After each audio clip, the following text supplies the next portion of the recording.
Hello and welcome to today's webinar. I'm Lydia Palmer from RIT's Division of Development and Alumni Relations, and I'm your moderator for this event. We're happy to have you join us today, and we hope that you and your families are well. For the alumni in our audience, we want you to know that RIT's Office of Alumni Relations is available to help with a variety of needs, including new virtual content, learning opportunities, and networking and career assistance.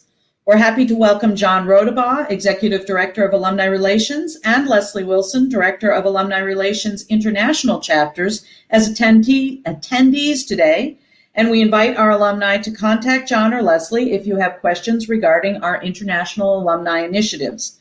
Their emails are posted in the chat box, and that chat box can be opened by clicking on the chat tab at the right of your webinar window. For our prospective students and your families, if you need additional information or assistance as you explore RIT's offerings, please feel free to contact Catherine Bisak. Catherine is an attendee today as well. She is the Associate Director of International Enrollment, and Catherine's email is posted in the chat box too. We have just a few housekeeping points. We want to ensure that everyone is familiar with the presentation tools. If you are joining from a remote location and are currently signed into a VPN, we encourage you to close that channel during the webinar to increase the quality of the transmission. The webinar platform is secure without VPN. All attendees have joined in mute mode. However, your questions can be entered in the chat box at any time throughout the discussion. We'll make every effort to address all your comments and questions throughout the webinar. You are joining this event using broadcast audio. If you wish to dial in by phone, dial-in information is provided in the chat box. Live captioning is also being provided, and you can find the link to access that in the chat box as well. This webinar will be recorded and made available, complete with captions, in approximately 1 week following today's event. All participants will receive an email with the link to the recording. If you have any technical questions, please feel free to type those into the chat box as well, and we'll do our best to get you the appropriate answers. And now on to our webinar. We are pleased to welcome leaders from RIT's Enrollment Management Division to discuss RIT's investment in the ongoing education of international students. Ian Mortimer is the Vice President for Enrollment Management. He brings more than 25 years of experience in higher education recruiting and enrollment to his position, and he is also an RIT alumnus, having earned his MBA from RIT's Saunders College of Business in 2004. He also holds an MSED in Counseling Psychology and a BS degree in English, both from St. Bonaventure University. Paul Keller is the Director of International Enrollment in the Office of Graduate and Part-Time Enrollment Services. In this role, he is focused entirely on recruiting and enrollment of students from all regions outside the United States. He holds a Master's in Education in Private School Leadership from Columbia University in New York City and a BS in Economics and Marketing from New York University. Gentlemen, we thank you for joining us today, and our audience is all yours.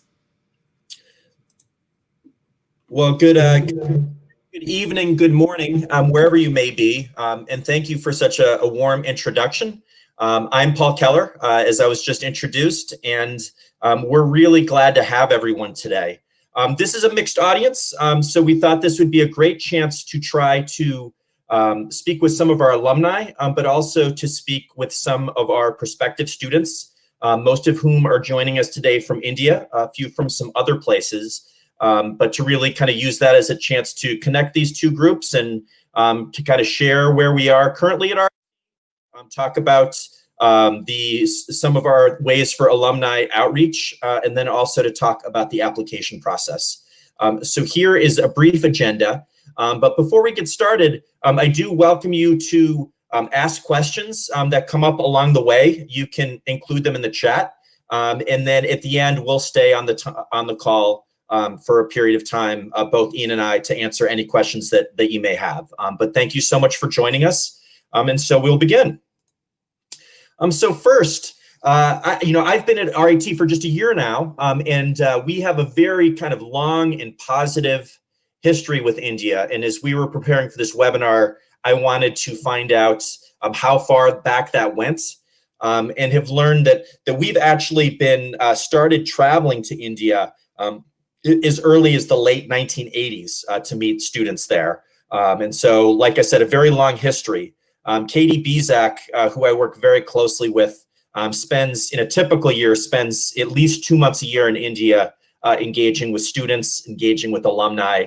And one thing that I think has been so positive has been, not only do we have, this long track record and history of having Indians on our campus, but we continually hear that they've had a good experience. And we're going to share a couple of those bios as we move through these slides. One of the things that for the alumni on this call, we'd really love for you to find a way to help us. A lot of times, as I'm an alumni of colleges or graduate schools, I think of the quickest way that I think of to help my school is to give money. But also, we really need you to kind of help us find that next wave of students and be thinking of ways that you can promote RIT.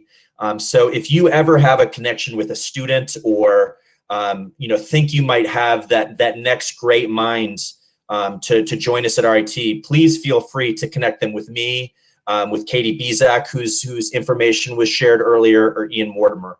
Really be thinking of ways that you can find that next generation of prospective students, as someone found you not so long ago. So in terms of the current state on campus, we have over 1,000 students from India. And on a per capita basis, I would say that puts us near the top of American institutions. They come from a variety of different regions in India.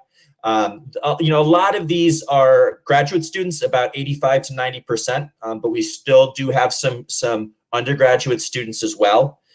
They're very active on campus in a number of different ways. And OASIS is a student group that has at least 100 active members who are very active and do a lot of activities and networking things on campus. And we're very grateful to have their participation.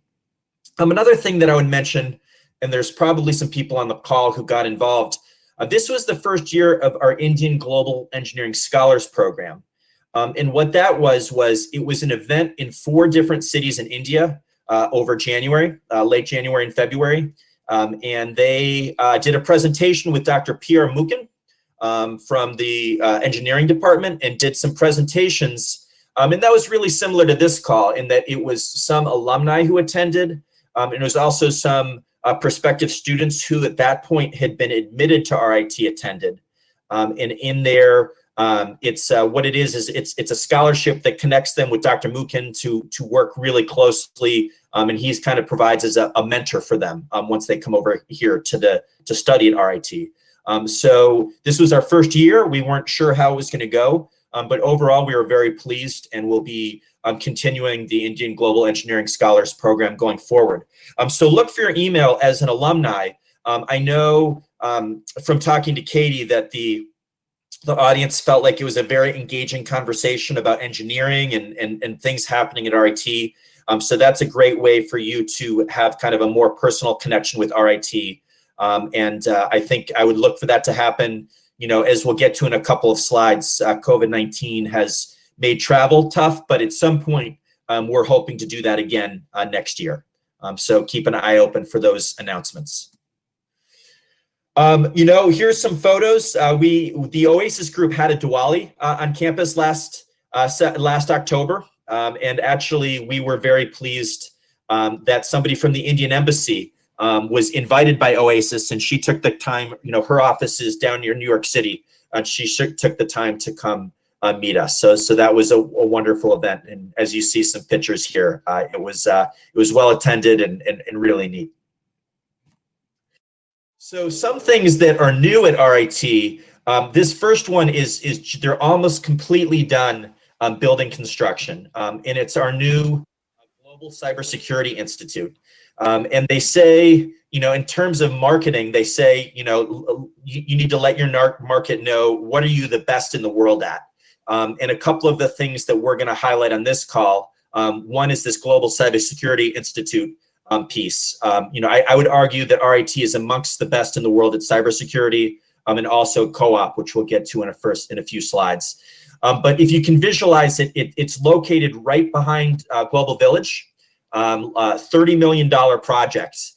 And we are very fortunate to pluck Steve Hoover away from Xerox, where he was a VP, and to get him to be our new executive director. One statistic that I love to share is there was a report out of Washington, out of the Department of Commerce, saying that right now globally, there's 3.5 million jobs in cybersecurity that are unfilled because they can't recruit the qualified talent to fill those jobs. So if anybody on this call has a 15 or 16-year-old and they're kind of know that they want to get involved in something in computing, I would really say they should think about cybersecurity. And though I'm biased, I would encourage them to think about cybersecurity at RIT. It's really a strong program for us and one that we're very proud of. Another a big thing happening at RIT right now is what we're calling the IMLC, which is our Innovative Maker Learning Complex. We broke ground this summer. And really what it's supposed to be is it's going to be kind of a new building on campus that will have a wow factor, that, as you walk from the outside, it's going to really lure people in. Dr. Munson's vision is one that it's going to be a place where the community will come together kind of across colleges. And there's a big hole in the ground right now between SAU and Wallace Library. But one of the things that really got me excited is that knowing that, as COVID-19 hit a few months back, 5 months ago, that we said, no, we're going to go ahead and we're going to keep our plans of building this. And I think that's a good sign of kind of the strength of RIT, is that in this time where a lot of universities are making cuts, which fortunately RIT hasn't been in a position to do, that we're actually building and we're thriving. It's going to include a black box theater. It's going to include a lot of different communal spaces, some maker spaces, and something that we're really excited about. And for the alumni on this call, you'll continually get messages about what everything the IMLC will entail. But one of the things that for the students, the reason I'm smiling has been, I don't want to say controversial, but our statue, our proud tiger statue, Richie, he did need to be relocated, but we found a new home for him near the Global Village. He looks very happy there. And as we were having student move-ins this weekend, I could see many pictures on social media of new students taking pictures with Richie. So he's found a new home and seems to be happy. Actually, Richie had a mask on him, a tiger mask on him recently. So we have been able to find a new home for him. But we're really excited about the IMLC. And for the alumni on this call, you will get a lot of messages on this. It's a really exciting new development for RIT. So with that, I'm going to pass it over to Vice President Ian Mortimer, who's going to talk a little bit about what COVID-19 has been like. It's affected everybody on this planet, and RIT hasn't been immune, but to talk a little bit about our response. So Ian, I pass it to you. Great, Paul. Thank you. And hi, everyone. Let me reintroduce myself, if that's okay. As Paul mentioned, and as Lydia mentioned, my name is Ian Mortimer. And I have the pleasure of overseeing our undergraduate admissions office, graduate admissions office, our financial aid office, as well as a few other teams that support our efforts in terms of, finding the most qualified students and, further diversifying our campus community. And Paul and Lydia and John and Leslie thought it would be a good idea as a part of this conversation to share with you, what the past 6 months have been like at RIT. And then obviously also share with you kind of how we're moving forward as a community in response to the pandemic. So to kind of put it in a story context, about the middle to late February, we started to realize that we had to start planning for some major changes as our spring semester concluded. And, part of it was, based on our own work in terms of doing what was right. And to be candid, part of it was what was told of us in terms of what our response needed to be by New York State and the federal government. And so we quickly moved, about 15,000 students on campus and about 3,000 students in our international campuses in Europe as well as Dubai and in China, And we went to a remote learning function for essentially 2 months. And it was really impressive to me and to many others just how quickly and how swiftly and with such high quality and sensitivity that we were able to accomplish what we did. And if I were to kind of summarize it, I would say that our students were part of the solution without a doubt, but our faculty really were the heroes in many ways. In that, in the middle of their spring semester, they built a sense of community and a sense of comfort and a sense of we can get through this together. That concluded the spring term, I would argue, in as a positive as a modality as possible. And so I think it's a credit to the culture of our RIT that we're a place that is not ever satisfied with sitting still. I mean, we really are a place that likes to innovate and solve problems using our creativity and our technology and our innovation. And that absolutely came alive in the spring. The other thing I want to share, and I think this is important, particularly to this audience, is that we were one of the few colleges and universities nationally that continued to host and accommodate our international students on campus. In our housing, we provided meals, and we didn't allow the pandemic to compromise our commitment to international students. In fact, many students who were from India and from Europe and from other parts of Asia, they stayed on campus throughout the summer. So essentially from March, until the end of July, early part of August, because of travel complications, of things that they were committed to, for their co-op programs. And I feel very proud to work for an organization that puts students first and put international students first. So please know that was something that we believed in, and we demonstrated that as a part of our last 6 months. And so that leads us to kind of how we are moving forward. So, literally the last 4 days, we have welcomed, close to our 15,000 student capacity back into the Rochester campus. And so we are a fully functioning live organization currently. We are being very precautious in terms of, ensuring that our students have the appropriate facial coverings, and that we have hand sanitizer and our hands are clean, and we're doing all the appropriate things to limit the spread of the virus. But we are a physical campus right now, and there's no evidence currently, although early, that is not going to continue. And so we spent a lot of time and a lot of energy over the last 4 months to get ready. And I feel very proud of the conscience of RIT and trying to do what's best really for students, faculty, and staff in this challenging time. With that being said, because of the complications with embassies, not being widely available, we did create a fair number of online fall starts for our students, not only globally, but also domestically in the US. And again, I think it's testimony to our ability to be flexible and to be student-centered.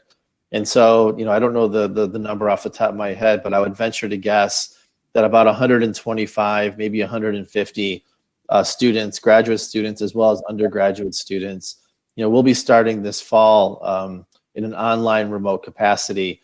And we've added a lot of additional services to help them along the way, with the hope and the goal that come springtime, when embassies and visa procurement become widely available again, that we're welcoming these students with open arms into Rochester for the start of the spring term.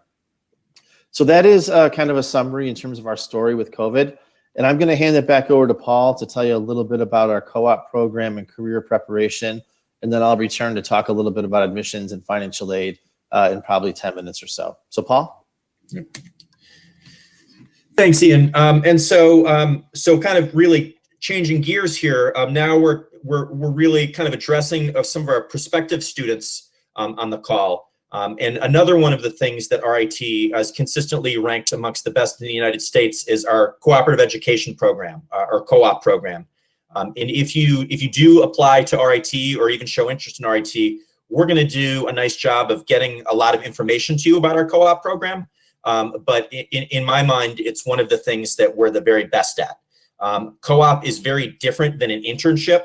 You You don't pay tuition while you're on co-op at RIT, which is fairly unusual, and you get paid.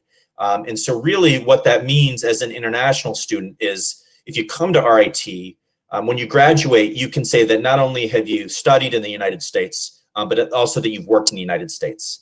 And so we have some statistics here. The 77% of Indian students participate in our co-op program, and that's very high and one that we're very proud of. As you see here, 5,500 placements. One of the statistics that I really love giving about co-op is that we have 2 very large events per year where we bring recruiters on campus for co-op. And in this past October, we had 75 recruiters who came to RIT who only wanted to interview international students. And what I think that demonstrates really well is that we have a reputation amongst the corporations and companies of the United States and even globally that RIT is a hub for co-op and also a hub for international students. And so I think that's an advantage that RIT presents that other schools would have a hard time matching. As you can see, about 88% of those are in the US. 12% are global. We do have some experiences with students doing a co-op in India. And so that's something that we have a long track record of. We also, for the scope of this call, we didn't want to get very into the details of OPT and CPT. I know for graduate applications, those are 3 sets of initials that you know very well. If you don't know those sets of initials, once you become a graduate student and applying for those, they will be ones you know and ones that will fully educate you on as you come to the application process. But essentially, being able to stay in the US after you graduate, which we know is something very important to our Indian graduate market. And here's just some companies that typically recruit for RIT. You see some national, some international names in here. And these are just a few. Along with co-op, though, we have some great support for career services. We really do our best to prepare you so you're when you leave us, you're not just getting a college degree. You're ready to kick off your career, and that's helping with resumes. That's helping with getting you as many interviews as you can. And then, we have a lot of, one of the things where I feel we've been ahead of a lot of other universities is kind of smaller fairs that are very segmented towards engineering or computing or whatever it is. So that's something that our career service offices bring well, along with just the very large fairs. And we have a long history of doing that. Paul, can I interrupt you 1 minute? We do have a question. Sure. There's a question as to whether there is a better semester for international students to start their education at RIT. Is it better for spring versus fall, or do you find that it matters at all? We have most start in the fall. We do have a lot of opportunities for spring, particularly on the graduate level. And so a lot of that really depends on programs. We do anticipate that for this January, we're going to have more programs that are offering January admission. And that's just a matter of us being student-centered with everything that's happened with COVID-19. So I wouldn't say that there's a better term to start. We could really make either work. September is usually our point where we begin. But that's changing. That's changed more and more in recent years, and we know that for this next cycle, that we're going to expect more January admissions. So, to answer the question, I think both have their advantages and disadvantages, and there's not kind of one, that you should absolutely start in September. So, I hope that answers their question, and please keep those questions coming. Kind of back to the slides, our Office of Career Services really can help you in a wide variety of ways. One of the things that's nice about working in enrollment management is we actually share a building with them. So we're able to see all the things that they have going on. I feel very, in a very honest and sincere way that RIT is far ahead of the curve in terms of preparing students for the working world after. And we also, in terms of the research that we've done for the prospective students on the call, we know that that's what's on your mind, and that co-op is one of the strongest things that has drawn you to RIT.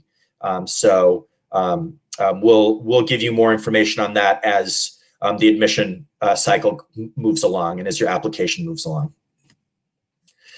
Here are kind of some tips for international students. Is always, be working on ways to practice your English skills and work on your vocabulary. Get very involved in groups and organizations. Demonstrating leadership, both for the undergraduate and graduate level, is one, especially for some of our more competitive programs, that we think is a strong differentiator. Is don't do 100 things just a little bit well. Get that number down and show that you're a leader in those things. And then start networking now. It's never too early to start networking. We're seeing that as a younger and younger age. So those are some of our kind of tips for international students. And really quickly, we're going to share some bios of some both of a graduate student, an undergraduate student, and an alumni. And so I won't go through and read all of these, but these are some of our Indian students that we're particularly proud of, and some have been past ambassadors, so we know them really well. So I'm not going to go through and read all of this, but Anil's had a good experience, as you can see.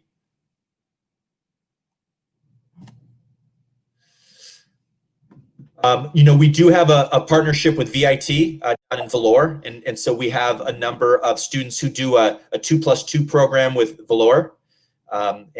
Here's a quote from Bhuvish.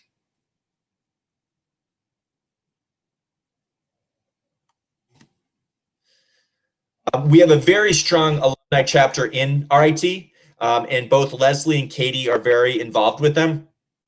So they have a number of events and stay connected, both in person and also very well virtually. And so it's through our alumni chapters that we're really looking to get the most help we can, connecting you with our prospective students, and really helping them understand what it's like to be a student at RIT. We quickly forget, but there's students on this call right now who are anywhere from 17 to say 25 years old, and they're looking at the prospect of, geez, do I want to travel to the other side of the world to study at RIT? And we can talk to them about the advantages of RIT, but I think it has a lot more meaning coming from you who took that risk, took that road less traveled, whether it be just a couple of years ago or 20, 30 years ago, to come to RIT. And we hope that you'll participate and be an active alumni member in those chapters. And I see they've just shared the link in the chat here. And then here's a notable alumni for us. Darshan is actually a member of our board of trustees, and has had a lot of success since he's left RIT, and a testimonial from him. So I'll just leave the slide here so you can take a look.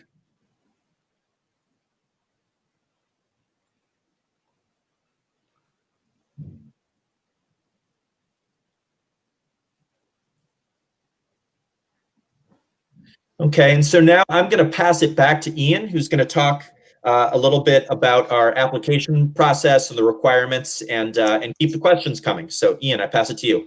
Thanks, Paul. And I just, before I get into admissions and financial aid, I just want to add a couple of thoughts to what Mr. Keller had shared. And one is that Darshan, who was the gentleman that Paul just showed the picture of and had that testimonial, as Paul mentioned, he is on our board of trustees, and he has been incredibly helpful to me personally, as well as the university as a whole, in terms of making sure that we're constantly keeping our international and particularly Indian clientele in mind as the university is making decisions. So Darshan is widely successful, viewed as one of the most successful business leaders in India.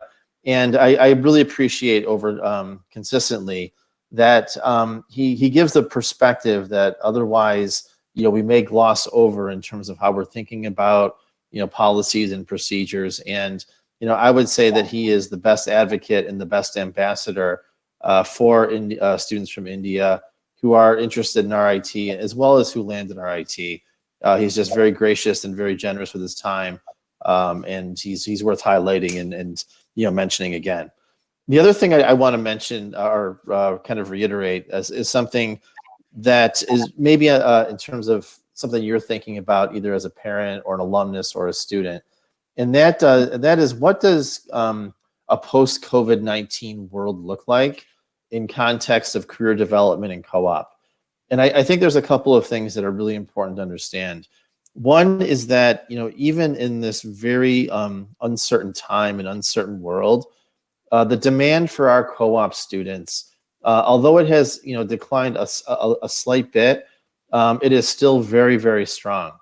And so many organizations are looking towards RIT co-op students to help them bridge the labor gap that they may have in terms of reinventing their workforce. And so this summer, I think we had close to 800 or 600, 800 students that continued, or started a new co-op program over the summer. And our numbers in the fall are equally as strong as compared to years past. And so I share that with you, knowing that, in an uncertain economic time and an uncertain job market, that the value of RIT co-ops to organizations, both domestically as well as globally, is very, very important. And then the last thing that I would offer is that RIT has a history of redefining the job skills and the requirements for the next generation of employment, usually after some kind of a travesty. And so during the 2000 crisis, RIT, it was a leader in terms of embedding, more advanced technical skills into the workforce, which allowed people to find employment, find new opportunities, both as undergraduates, but also working adults. The same held true after the 2008 financial crisis. And what we're thinking about the future now is that there's going to be a much faster advancement of technology-enabled solutions, things like artificial intelligence and machine learning and robotics. They're going to really touch every industry and every corner of the world as we come out of a COVID-19 reality. And so please know that when you think about RIT, please consider and think about the idea that the education is enabled with innovation, but it's embedded in technology. And that is, I think, a skill and a mindset that coming out of this is only going to become more and more valuable as organizations try and figure out how to reinvent themselves and how to be relevant in a post-COVID world. So just a few additional thoughts from Paul's remarks. But let's get to admissions and financial aid. So I'm going to talk, in the context of time, relatively briefly in terms of how to think about admissions and financial aid. And then if there are some specific questions, please, put those into the question queue. So for graduate admissions, we have a couple of different starts. We have a fall start and a spring start. And as Paul mentioned, most of our students do start in the fall as graduate students. Many of the students, especially those coming from international markets, they want to be in the U.S. for the benefits of not only the educational environment, but also having much more readily connectivity to employers, co-op partners, and all of the added value services that kind of go along with an RIT graduate degree. As you can see on the left-hand column, these are our basic requirements to submit an application. I will say that we do have a couple of programs from which the admission is increasingly competitive. Computer science is one of those programs. This year we were able to expand the pool a little bit, but there is varying levels of selectivity, and that is really based on space. On the engineering side, we also run up into some capacity limits, but the best thing to do is to contact Ms. Bezak for specific questions related to programs and admissions criteria and historical profiles of students that enter in, just to kind of get a sense of where you fit within that. If you're looking at a program that's within our College of Art and Design, we do require a portfolio review for many of those programs, given the importance of art skills and design skills within those. And then also, depending on the program, we may require a GRE or a GMAT. However, I will say that we are starting to re-examine some of the value of those inputs into the admissions process. And so some programs have taken those requirements away. Others are holding strong with them. But it is changing kind of on a month-by-month basis. Next slide, please, Paul. So the timeline really depends on the start term from which you are applying, and especially given the fact that we have to connect a visa to the admissions process, we do really need to have as much time padding as possible. And so for many of our graduate programs, we will be as responsible as possible once that application comes in. We try and review them and get those processed and packaged as soon as we can. However, for some programs, again, like computer science, visual communication design, and a few others, we do have to wait for the entire portfolio of applications to come in to make the best decisions based on creating the best admit pool. So there is some variability in terms of timelines depending on the program.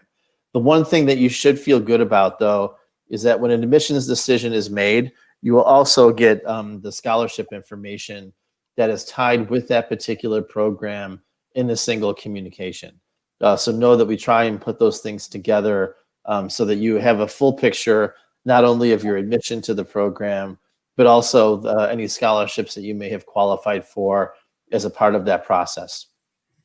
In terms of financial aid and scholarships, we are, I believe, more generous than many institutions of our peer group in terms of encouraging and incentivizing the best and the brightest to come to RIT from international markets.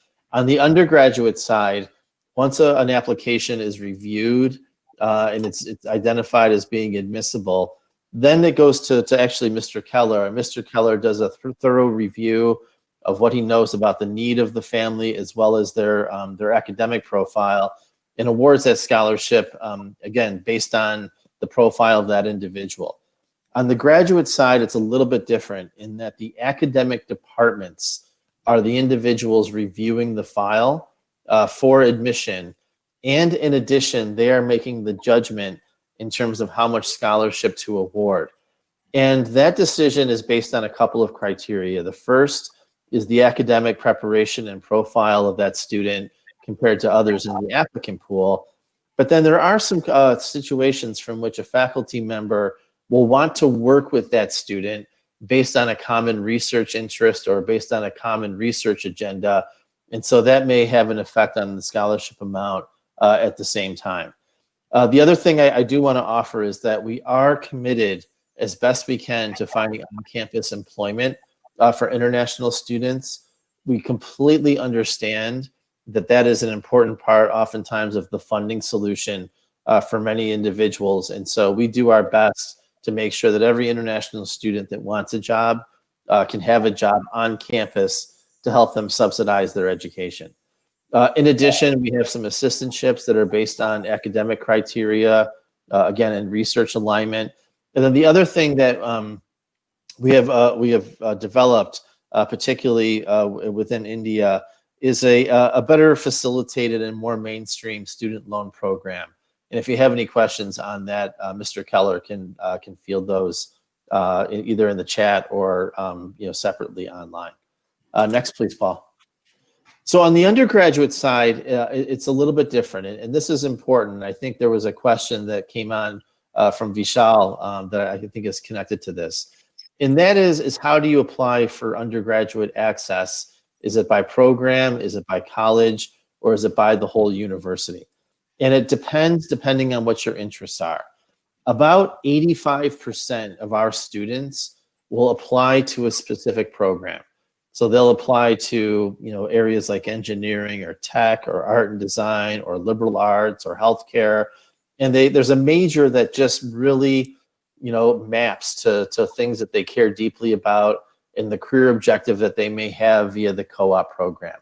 And so that is absolutely something that when you look at our application, it will ask you, which majors are you interested in? The other option is that if you know that you're interested in a particular field, but you don't know exactly the major that you're interested in, we have what are called various exploration options. And so as an example, if you are a student that you know that you're interested in technology, but you're not sure if it's on the computer science side or the cybersecurity side, you can come in what's called the Computing Exploration Program. And the benefit to that is that you can essentially test out and test drive different courses within each of those programs in the first year. And then from that, make a much more educated decision in terms of which major is a better fit for you. And then the third category of application are for students that know that they want to be at RIT, they know that they want an education that is embedded by technology and enabled by career, but they really aren't sure in terms of which major.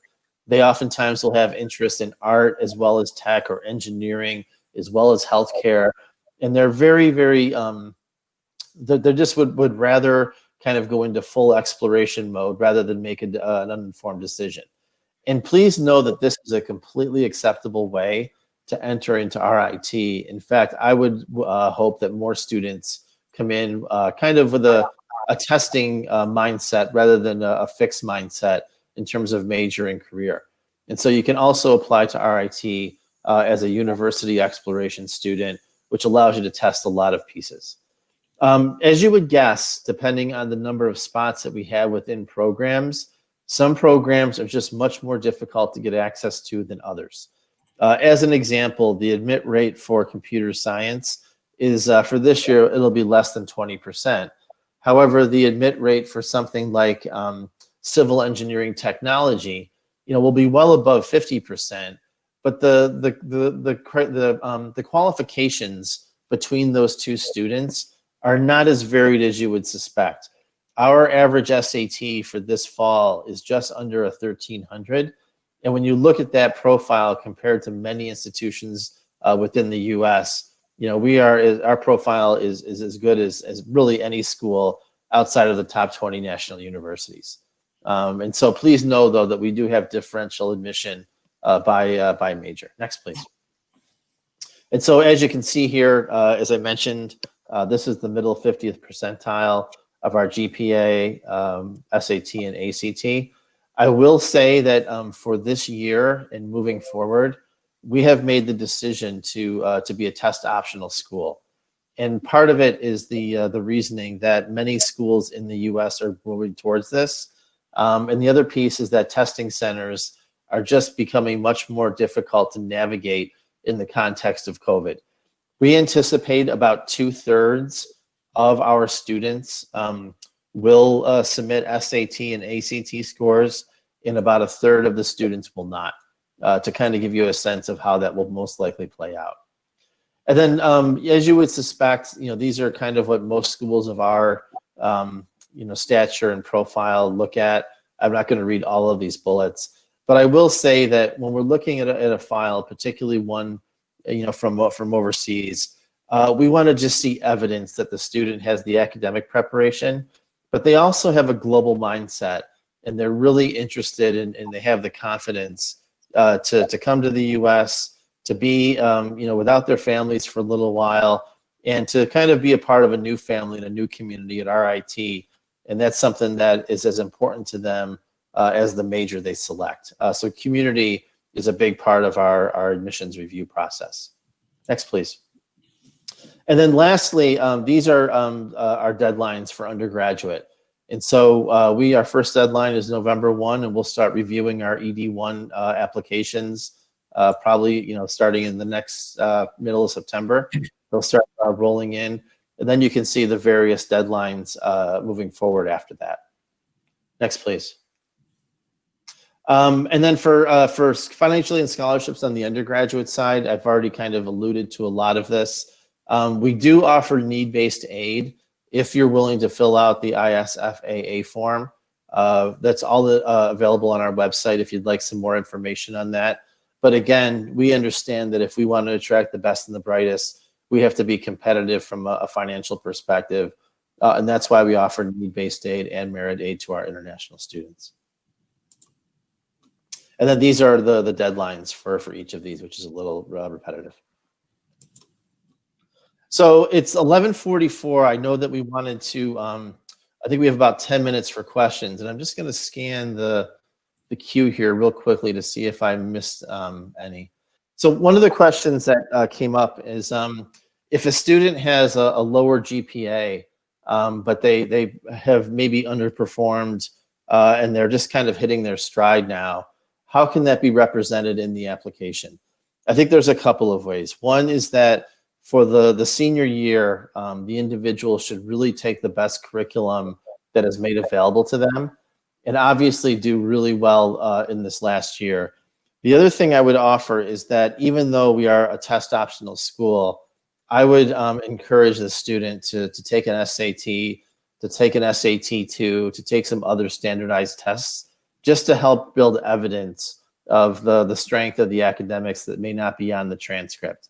The other thing I will say is that our team does a very thorough job of looking at essays and recommendations and making sure that the narrative that tells your story is really, really clean, articulate, and really presents the student in a real positive light.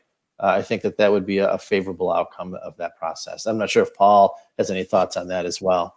Yeah, no, and I would also say, actually for the specific person, it looks like it was for a graduate program, so I'd also say use the in GRE, even if it's, spend a little extra time studying for that. But I would also use your application as kind of a way to tell a story, why it is you specifically want to come to RIT. What is it that we offer that either we're the only school that offers or only a few schools that offer as somebody who reviews, thousands of applications, what we really stands out for us is somebody who kind of shows they've done research on our school, what makes RIT special, and making that connection between you as an applicant and RIT. And so, you don't have a time machine to make up for your GPA.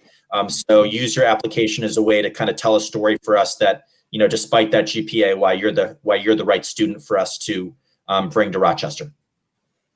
Thanks, Paul. I just have one more closing thought, then I'll hand it off to you to take us home, if that's okay, Paul. I think one of the things that I observe, and I'm sure you do as well, is maybe a little bit of uncertainty in terms of, what is the climate going to be like, when I come to the U.S. and I engage as a student from another country. I can't speak to the welcomeness or the sense of sincerity at other institutions. I can speak very confidently, though, that RIT is a place that genuinely cares about all of its students. And I would say from my observation that particularly the students that come to RIT from India, there is a community within a community. And so as much as I'm very proud of the fact that RIT represents a very genuine, caring, authentic global mindset, and we want all of our students to be equally successful, I have observed that within the RIT community, there's a very proud and there's a very productive community of students from India. And I do think part of it is based on the group, the Oasis group, the student organization that, I've gotten to know a little bit over the last couple of months, through some concerns that they've shared.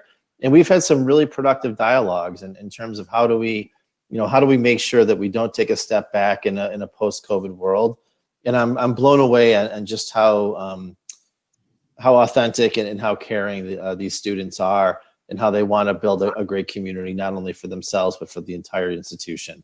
So please know that, we care. It's a welcoming place. It's a safe place. And we are maybe a little bit different than what you're hearing in other areas of the U.S. Paul? Yeah, and I would actually add to what Ian shared and say that I find our Indian community finds a really good balance of coming to kind of absorb the global culture they can experience here, or the American culture they can experience on campus, but also bringing your culture with you. We certainly don't want our international students to come to Rochester and act American. We want you to come and share your culture with us.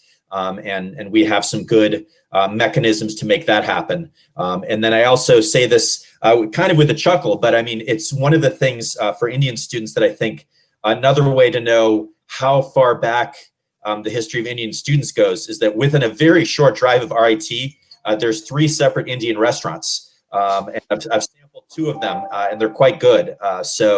We want you to bring your culture here, but also know that some of your culture is already here. So you have those creature comforts of home. And I just think it's, it's really, we're very proud of our Indian community. We're glad to have you. And we want that next wave to come through. So we do have a little bit more time. Are there any other questions that people want to share in the chat room here, in the chat box or in the questions box? Yes, if anyone does have any questions, go ahead and enter them in the chat box as we are wrapping up here. I will share from my colleagues, John Rodabaugh and Leslie Wilson, that the alumni environment echoes your feelings about the welcoming nature. We are so proud and so pleased to remain connected to our international alumni, and especially our alumni from India. And for any of the alumni on the call, we hope that you remain connected to RIT, either through the chapters or directly by contacting Leslie, because we love to continue that relationships once you've left the university. We just have, one more quick question. Any tips for the letter of intent for design courses? I feel that, one of the things that I would say is, it's always difficult to ask somebody to write you a letter of recommendation or a letter of intent. And one of the things is make sure that it's a person who can speak, really in detail to you, who can almost tell a story. We see a lot of these letters, and they all kind of blend in together after a while. And the ones that really kind of grip me in the most visceral way are the ones that kind of tell a story. And so I know it's hard enough to ask somebody to write a letter for you, but to also encourage them to say, hey, I want you to write a letter. And if you're not familiar with RIT, here is why I'm applying to them. And, if you could highlight these specific things, it would be really helpful to your plight. I hope that's helpful for you, Michelle.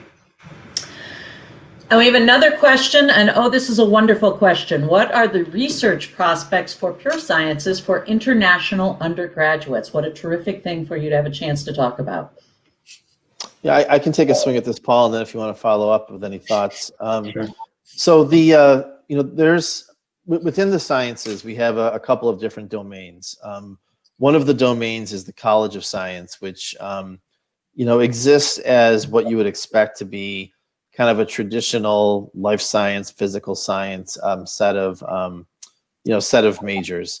And what I find within that particular college, the research agenda is most impressive on the things that are related to the environment and sustainability, as well as the use of technology to solve and to unlock really complicated, sophisticated science problems. So as an example, we're one of the few institutions nationally that has a genome mapping technology that is accessible by undergraduates.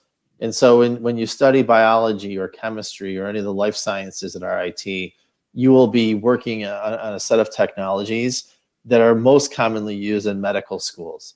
And if you think about the idea of the personal medicine and personal diagnosis within the medical community, that's all based on genome mapping. And so we have the ability to get that technology in the hands of undergraduates much sooner than most institutions nationally. The other thing I'll say is that we also have a College of Health Sciences and Technology. And if you're more on the applied side of seeking to get into medical school or seeking to get into some kind of a professional medical type of a career, there's another channel for you along those lines. And that's separate from the College of Science. And then the last thing I'll mention is that within the sciences, we are very gifted in the intersection of physical sciences, life sciences, and math for majors that are way ahead of the world. And so one of the majors that comes to my mind is this major called imaging science. And if you can think about the intersection of physics and math and photonics and how that all kind of rolls up into something that every phone device and every car and every technology is more and more required to have, the idea of a sensor looking at something, bringing back data, being able to analyze that data and do something with it. I mean, that is the future of the world, and arguably we're the best in the world at it. And so there's also a lot of research opportunities at the intersections of different fields. Paul? Yeah, no, and I would add on to that too is, we just don't have enough time today, and there's just so many wide things happening at RIT that once you begin the application process, whether it's for an undergraduate, graduate, or PhD program, we'll get these anecdotes of the amazing things that we're doing in those specific programs, so you can touch upon them. I mean, just there's so much, over 100 undergraduate programs, and so it ceases to amaze me. All of the things happening on our campus. It makes me really proud to be a member of the community. I fielded a question from Manuel saying I concentrated on India, but it's information the same for Europeans. Yes, absolutely it is. And we oversee, we have students from over 100 countries. Actually, I was just this weekend working with a student, another student who's just joined us to play on our soccer team. Is an undergraduate from Italy. Manuel, if you can believe it, I've recruited students in 28 countries, yet I've never been to Italy. So maybe just seeing this in the chat bot, now that my boss is on the call, I might need to head over to Italy to come meet you in person. But we, right now it's a really challenging environment for us because of COVID-19. So we're not traveling as much as we would in a typical fall, but we will find other ways to engage with you. We have several students, from all over Europe. And like I said, actually, I know Ludo very well, our first year student who we've brought in, and perhaps I could, once he's spent some time on our campus, can speak to it in an authentic way. I can connect you with him so you can hear, kind of an uncensored student experience for the experience he's having at RIT and how he feels about it. So. Thank you for asking that question. And if you've not, if the students, whether you're undergraduate or graduate, if you have not filled out our online inquiry form, I imagine you have, but if you have not been receiving information for RIT, the web address for that is inquiry.rit.edu. I would encourage you to fill out an online inquiry form. But we love seeing applicants from all over the world. Are there Wonderful. any other, oh, go ahead. I'm sorry, go ahead. No, I was going to say it looks like we don't have any other questions unless somebody types in at the last minute here. Yeah, it looks like we don't have any coming in right now. I will tell you that in the chat box we did paste some more information about the undergraduate research initiative at RIT, so you can learn a little bit more there. So Mr. Mortimer and Mr. Keller, we thank you both very much for your time today and for this terrific information. If anyone does have additional questions, they can be emailed to admissions@rit.edu, and we'll direct your questions to the presenters. We have also shared Katie Bisak's email in the chat box a couple of times, and you're welcome to reach out to her as well as to Mr. Keller. All of our audience members will receive an email from us in about a week with a link to today's webinar recording. If you do have further questions, please go ahead and email us, and we'll be happy to try to address those for you. Otherwise, if you're ready to exit the webinar, please do so simply by closing the browser window, and do let us know what you thought of the webinar through a brief survey, which you will receive via an email. Everyone, please have a wonderful week, and please stay safe and healthy. Thanks, everyone. Take care.